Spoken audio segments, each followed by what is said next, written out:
जरा सोचिए एक ऐसी दुनिया के बारे में जहां आप जिंदा तो हैं, लेकिन बाकी सबके लिए आप मर चुके हैं। आज हम एक ऐसी ही अविश्वसनीय कहानी में उतरने वाले हैं जो 13 सालों तक गुमनामी में जीने की कहानी है।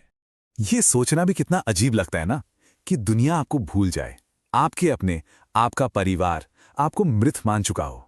ये सिर्फ एक कोरी कल्पना नहीं है, बल्कि उन लोगों की हकीकत थी जो एक द्वीप पर फंस गए थे। मतलब एक तरफ तो उनके परिवार वाले मातम मना रहे थे और दूसरी तरफ वो लोग हर रोज हर पल जिंदगी के लिए एक नई जंग लड़ रहे थे। ये कहानी है उस उम्मीद की जो मौत को भी मात दे गई। 15 अक्टूबर 1995 ये सिर्फ एक तारीख नहीं थी, नहीं, ये तो एक ऐसे सफर की शुरुआत थी जो आसमान से शुरू होकर एक अनजान द्वीप पर खत्म होने वाला था। पैन एम फ्लाइट 6 की ये उड़ान इतिहास बदलने वाली थी। उनकी किस्मत में ना कोई एक नहीं बल्कि एक के बाद एक कई मुसीबतें लिखी थीं। उड़ान भरने के कुछ ही मिनटों के अंदर प्लेन हाईजैक हो गया, लेकिन इससे पहले कि वो कुछ समझ पाते, वो प्रशांत महासागर के एक बहुत ही भयानक तूफान के बीच में थे। लगभग 2 घंटे तक वो मौत से लड़ते रहे और फिर दोनों इंजन बंद हो गए।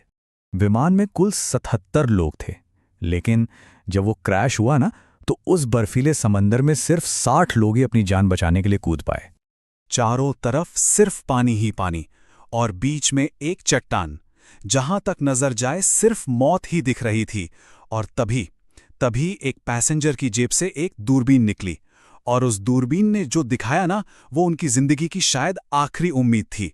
दूर एक छोटा सा द्वीप पर पैर रखना कोई जिंदगी की गारंटी नहीं थी, नहीं, ये तो बस एक नई और शायद पहले से भी ज्यादा मुश्किल लड़ाई की शुरुआत थी। जब हर कोई हिम्मत हार रहा था, टूट रहा था, तब एक स्कूल टीचर मिस्टर डेविड, उनकी आवाज गूंजी। उन्होंने सबको याद दिलाया कि अगर वो बिखर गए तो मारे जाएंगे। उनकी इसी बात ने उन 60 अजनबियों को एक परिवार बना दिया। तो मिस्टर डेविड के कहने पर सबने काम बांट लिया। कुछ लोग खाने पीने का जुगाड़ करने निकल पड़े, तो कुछ ने पत्तों और टहनियों से सिर छुपाने की जगह बनाई, और कुछ ऐसे भी थे जिन्होंने लकड़ी के भाले बनाकर समुंदर को ही चुनौती देने की ठान ली। और जानते हैं, घंटों की मेहनत के बाद उन्हें क्या मिला? सिर्फ एक छोटी सी मछली। लेकिन वो एक मछली उन 60 लोगों में बटी। वो सिर्फ पेट भरने के लिए नहीं थी, नहीं, वो इस बात का सबूत थी कि अगर वो साथ हैं तो कुछ भी कर सकते हैं। दिन हफ्तों में बदले, हफ्ते महीनों में, और धीरे धीरे उन्हें एक बहुत ही भयानक सच्चाई का एहसास होने लगा कि शायद उन्हें बचाने के लिए अब कोई नहीं आने वाला। सोचिए, एक ही वक्त पर 2 दुनियाएं चल रही थी। एक दुनिया थी उस द्वीप पर जहां वो लोग हर पल हर सांस के लिए लड़ रहे थे, और एक दूसरी दुनिया थी, हमारी दुनिया, जहां उनके लिए खोज अभियान बंद हो चुके थे और उन्हें श्रद्धांजलि दी जा रही थी। पहले 3 महीने किसी बुरे सपने जैसे थे। बीमारी और भूख ने 10 और लोगों की जान ले ली। वो 60 लोगों का ग्रुप अब सिर्फ 50 का रह गया था। जब मौत और निराशा ने उन्हें चारों तरफ से घेर लिया था, ठीक तभी उस द्वीप पर जिंदगी ने एक नया मोड़ लिया। पूरे 2 साल बाद उस वीरान द्वीप पर एक बच्चे के रोने की आवाज गूंजी। एक नई जिंदगी आई थी, और उस एक छोटी सी आवाज ने उन सब टूटे हुए लोगों को जीने की एक नई वजह दे दी थी। अगले 10 सालों में तो उस द्वीप पर एक पूरी नई दुनिया ही बस गई थी। बच्चों के लिए एक छोटा सा स्कूल खोल दिया गया।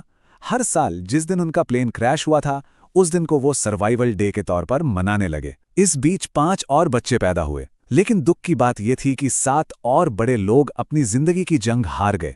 और हाँ, अपनी आखिरी उम्मीद के तौर पर उन्होंने नारियल के पेड़ों से समंदर के किनारे एक बहुत बड़ा शब्द लिखा, हेल्प।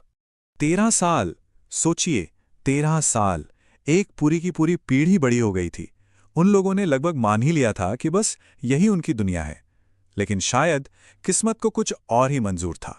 4745 दिन, इतने लंबे समय तक उन्होंने सिर्फ हवा और लहरों की आवाज ही सुनी थी। लेकिन उस दिन एक ऐसी आवाज आई जिसने सब कुछ हमेशा के लिए बदल कर रख दिया। वो आवाज थी एक जहाज के हॉर्न की। पहले तो उन्हें अपने कानों पर यकीन ही नहीं हुआ, लेकिन जब वो आवाज दोबारा आई तो वो सब अपनी पूरी की पूरी ताकत लगाकर समंदर की ओर दौड़े। और इस बार किस्मत उनके साथ थी। हाँ, जहाज ने उन्हें देख लिया था। पूरे 13 साल बाद 48 लोग, जिनमें वो बच्चे भी थे जो उसी द्वीप पर पैदा हुए थे, आखिरकार अपनी दुनिया में वापस लौट रहे थे। लेकिन कहानी यहां खत्म नहीं हुई। जब वो वापस आए तो दुनिया ने उनकी कहानी पर यकीन करने से ही इनकार कर दिया। उन्हें झूठा कहा गया। ये सब तब बदला जब एक पैसेंजर की डायरी सामने आई। एक ऐसी डायरी जिसमें उन 13 सालों के हर एक दिन का, हर जन्म और हर मौत का हिसाब था। तो ये कहानी हमें सोचने पर मजबूर करती है कि जब किसी से उसका सब कुछ छिन जाता है तो आखिर वो कौन सी चीज़ है जो उसे इंसान बनाए रखती है। शायद इसका जवाब है उम्मीद और एक दूसरे का साथ।